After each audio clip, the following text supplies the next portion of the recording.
शेवगाव दुय्यम निबंधक कार्यालयाचा बेजबाबदार कारभार, 21 एकर जमिनीच्या बळकाव प्रकरणात अर्थपूर्ण दुर्लक्ष. बनावट कागदपत्रांच्या आधारे नेवासा बुद्रुक येथील 21 एकर जमीन लाटल्याचा धक्कादायक प्रकार समोर आल्यानंतर आता शेवगाव येथील दुय्यम निबंधक कार्यालयाची भूमिका संशयाच्या भोवऱ्यात सापडली आहे. मृतांचे बनावट दाखले आणि खोट्या वारस नोंदी असतानाही दुय्यम निबंधक कार्यालयाने डोळे झाकून या व्यवहाराची नोंदणी कशी केली, असा संतप्त सवाल नागरिक उपस्थित करत आहे. नेवासा येथील जाधव कुटुंबाची वडिलोपार्जित 21 एकर जमीन बनावट कागदपत्रांद्वारे हडपण्यात आली. यामध्ये सेतू चालकांसह 6 जणांविरुद्ध गुन्हा दाखल आहे.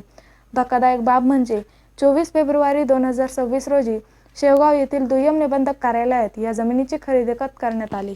या संपूर्ण प्रक्रियेत दुय्यम निबंधक कार्यालयाच्या कामकाजावर खालील गंभीर प्रश्न उपस्थित होत आहेत.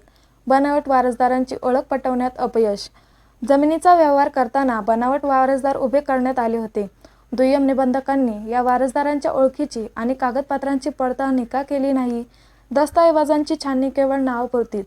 एकाच जमिनीसाठी अनेक मृत्यू दाखले सादर होत असताना आणि सरपंच, पोलीस पाटील यांचे बनावट शिक्के वापरले गेलेले असताना निबंधक कार्यालयातील अधिकाऱ्यांना याचा सुगावा कसा लागला नाही? प्रशासकीय निष्काळजीपणा. महसूल प्रशासनाने ई-फेरफार मंजूर करताना आणि दुय्यम निबंधकांनी खरेदी करताना दाखवलेली घाई संशयास्पद वाटत आहे. फिर्यादी मोजेस संजय जाधव यांनी दिलेल्या तक्रारीनंतर नेवासा पोलिसांनी गुन्हा दाखल केला असून पोलीस उपनिरीक्षक मनोज अहिरे या प्रकरणाचा तपास करत आहेत. बनावट कागदपत्रे तयार करणाऱ्या टोळीला शेवगाव निबंधक कार्यालयातील कोणाचे अभय होते का, याचाही शोध आता घेतला जाण्याची शक्यता आहे. एवढ्या मोठ्या जमिनीचा व्यवहार होताना शासकीय यंत्रणेने कागदपत्रांची साधी पडताळणी करू नये हे अनाकलनीय आहे. हे केवळ निष्काळजीपण नसून मोठे रॅकेट असण्याची शक्यता आहे.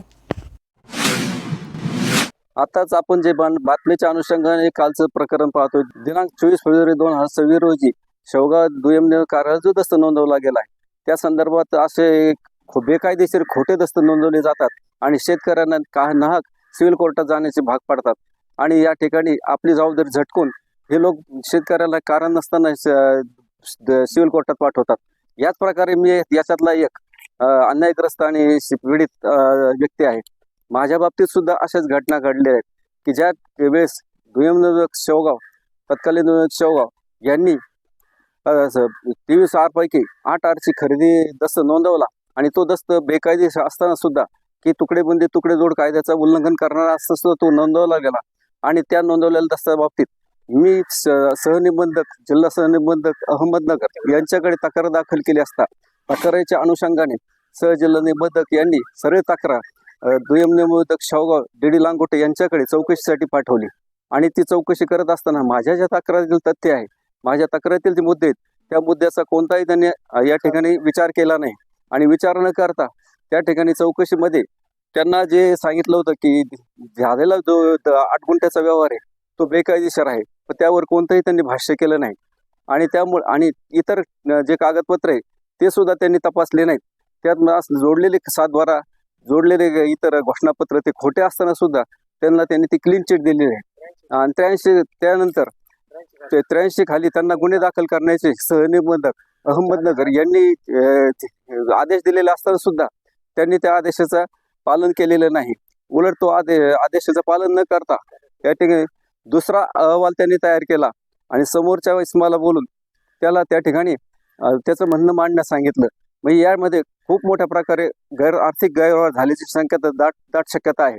यामध्ये हा अहवाल त्यांनी सहनिबंधक अहमदनगर यांना पाठवून त्या ठिकाणी की सरळ अहवालामध्ये तुमची तक्रार ही खारिज करण्यात येऊन आमच्या विरुद्ध निकाल देण्यात असं स्पष्ट मांडलेलं आहे की ज्यांचे अधिकार त्यांना निकाल देण्याचे नाहीत त्याच सहनिबंधक अधिकारावर त्यांनी गदा आणून आपले अधिकार अतिक्रमण केलेलं आहे.